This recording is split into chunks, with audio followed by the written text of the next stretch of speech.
This channel does not promote any violent, harmful, or illegal activities. All content provided by this channel is meant for an educational purpose only.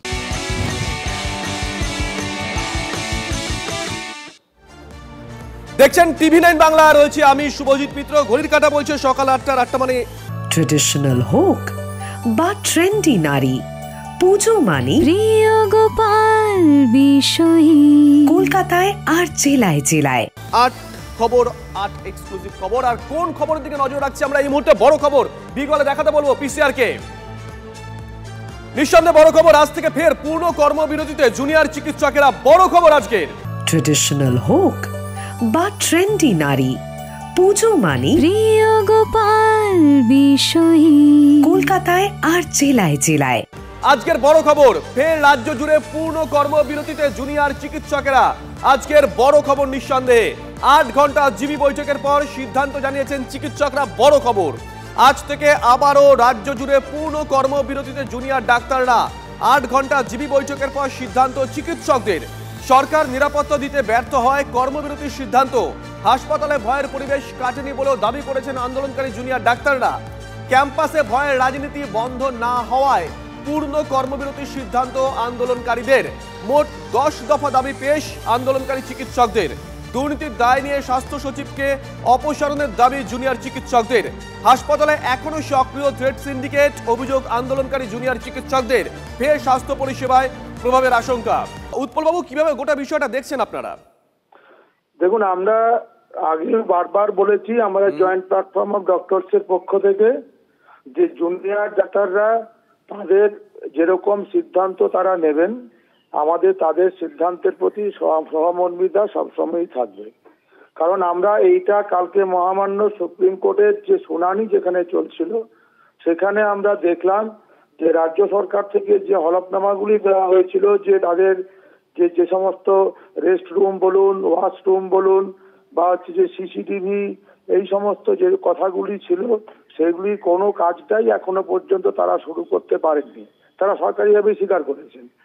তারা এইটা, সেখানে এই আলোচনাটা হয়েছে যে thread culture পশ্চিমবাংলার সমস্ত মেডিকেল কলেজগুলিতে, শুধুমাত্র আরজি করে না, অন্য মেডিকেল কলেজগুলিতে ছড়িয়ে পড়ছে, সেই বিষয়টা সামনে এসছে। সেখানে মাননীয় পশ্চিমবঙ্গ সরকারের যিনি মাননীয় কৌঁসুলি ছিলেন, সেই কৌঁসুলি হচ্ছে সাগর দত্তের ঘটনাটাকে তিনি বলতে চাইলেন যে সেখানে এই রোগীকে নাকি কোনো ডাক্তার অ্যাটেন্ড করেনি, বেড দেওয়া হয়নি। তো এইরকম একটা আমরা মনে করি। এবং সেখানে আরো দুঃখের কথা, সেখানে হচ্ছে যে মাননীয় স্বাস্থ্য সচিব সেখানে সেই মহামান্য হাইকোর্টের এজলাসে কালকে উপস্থিত ছিলেন, এবং তার উপস্থিতিতে রাজ্য সরকারের কৌঁসুলি কি করে এটা বলতে পারলেন এরকম একটা ডাহা মিথ্যে কথা, যেখানে রোগীটি ভর্তি হয়েছিল, তার চিকিৎসা হয়েছিল, তার আইসিইউর বেড পাওয়া যায়নি বলে আমরা শুনেছি রোগীর অবস্থার অবনতি হওয়ার সময়, কিন্তু বেড পাইনি, তাকে অ্যাটেন্ড করা হয়নি।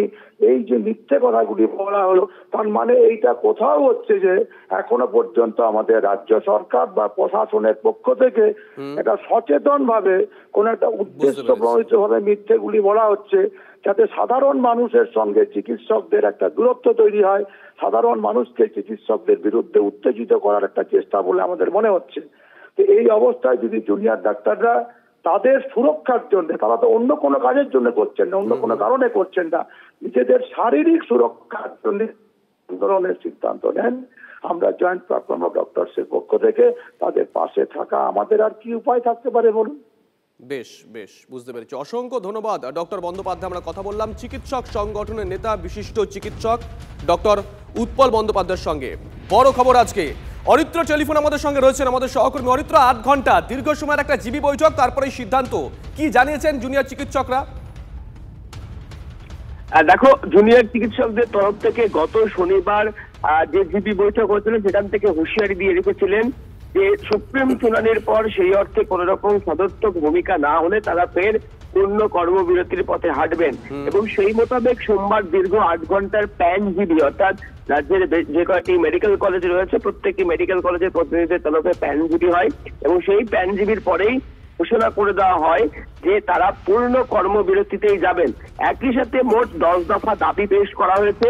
সেই দাবিগুলো পূরণ না হওয়া পর্যন্ত কর্মবিরতি চলবে বলে জানিয়েছেন জুনিয়র চিকিৎসকেরা। অরিত্র, আরেকটা বিষয় একটু জানতে চাইবো, বিভিন্ন সময়ের আগে আমরা দেখেছিলাম তারা রাজ্যের স্বাস্থ্য দপ্তরের কাছে বা রাজ্যের মুখ্য সচিবের কাছে বিভিন্ন মেল করেছিলেন, তারা মূলত মুখ্য সচিবের কাছে মুখ্যমন্ত্রীর দ্বারস্থ হয়েছিলেন তারা। এইরকম কোনো পরিকল্পনা কি রয়েছে আজকালের মধ্যে দ্বারস্থ হওয়ার? দেখো, গত 29 তারিখে তারা একটি ইমেল করেছিলেন রাজ্যের মুখ্য সচিবকে, যদিও সেই ইমেল থেকে এখনো কোনো প্রত্যুত্তর আসেনি। এবং সেই ইমেলের পরে আমরা দেখলাম গতকাল কিন্তু প্যানজিবি দীর্ঘ সময় 8 ঘন্টা ধরে চললো এবং জিবি বৈঠক শেষে চিকিৎসকদের যে দাবিগুলি রয়েছে আমি সেগুলি জানানোর চেষ্টা করছি। দেখো, 10 দফা দাবি তারা পেশ করেছেন। একই সাথে সাগর দত্ত হাসপাতালের যে ঘটনা সেই উদাহরণও টেনে এনেছেন।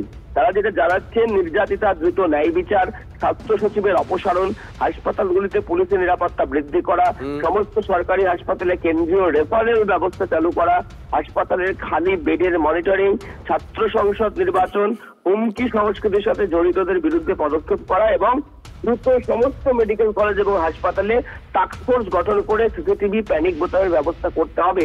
যতক্ষণ না এই যে দাবিগুলি তারা নতুন করে উল্লেখ করেছেন সেগুলি যতক্ষণ না পূরণ না হচ্ছে তারা কিন্তু পূর্ণ কর্মবিরতির পথেই হাঁটছে। এবং আসবো তোমার কাছে, নিঃসন্দেহে আজকে বড় খবর, আজ থেকে ফের রাজ্য জুড়ে পূর্ণ কর্মবিরতিতে জুনিয়র চিকিৎসকরা।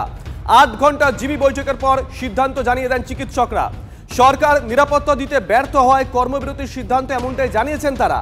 হাসপাতালে ভয়ের পরিবেশ কাটেনি এমনটাই দাবি আন্দোলনকারীদের। ক্যাম্পাসে ভয়ের রাজনীতি বন্ধ না হওয়ায় পূর্ণ কর্মবিরতির সিদ্ধান্ত আন্দোলনকারীদের। মোট 10 দফা দাবি পেশ আন্দোলনকারী চিকিৎসকদের। দুর্নীতির দায় নিয়ে স্বাস্থ্য সচিবকে অপসারণের দাবি জুনিয়র চিকিৎসকদের। এই দাবি অবশ্য এর আগেও তারা তুলেছিলেন একাধিকবার। হাসপাতালে এখনো সক্রিয় ট্রেড সিন্ডিকেট, অভিযোগ আন্দোলনকারী জুনিয়র চিকিৎসকদের। ফের স্বাস্থ্য পরিষেবায় প্রভাবের একটা আশঙ্কা। যাবো অরিত্রর কাছে। অরিত্র, যে কথা বলছিলে প্লিজ কন্টিনিউ করো। দেখো, একদমই তাই, যে 10 দফা দাবিগুলি রাখা হয়েছে সেখানে মূলত স্বাস্থ্য দপ্তর অর্থাৎ সরকারি হাসপাতালের যে নিরাপত্তা, সেই নিরাপত্তার বিষয়টিকেই তারা বারবার কিন্তু সামনে নিয়ে এসেছেন। দেখো, গত সোমবার যে সুপ্রিম কোর্টের শুনানি, সেই শুনানি থেকে একাধিক প্রশ্নের উত্তর মিললেও বেশ কিছু প্রশ্নের উত্তর কিন্তু মেলেনি। যে বিষয়গুলিকেই কিন্তু সামনে রেখেছেন জুনিয়র চিকিৎসকরা এবং তাদের দাবি এবং তাদের বক্তব্য কিন্তু স্পষ্ট যে রাজ্যের হাসপাতাল এবং মেডিকেল কলেজের নিরাপত্তা নিয়ে রাজ্য কি পদক্ষেপ করেছে, সরকার কি পদক্ষেপ করেছে, সেই উত্তর যেমন তারা একদিকে জানতে চাইছেন, ঠিক সেই তার মধ্যেই সাগর দত্ত হাসপাতালের যে ঘটনা, সেই ঘটনাতে পুলিশের পক্ষ থেকে, প্রশাসনের পক্ষ থেকে কি ব্যবস্থা নেওয়া হয়েছে সেই বিষয়গুলিও কিন্তু তারা জানতে চাইছেন। নজর থাকবে অরিত্র, সঙ্গে থাকো।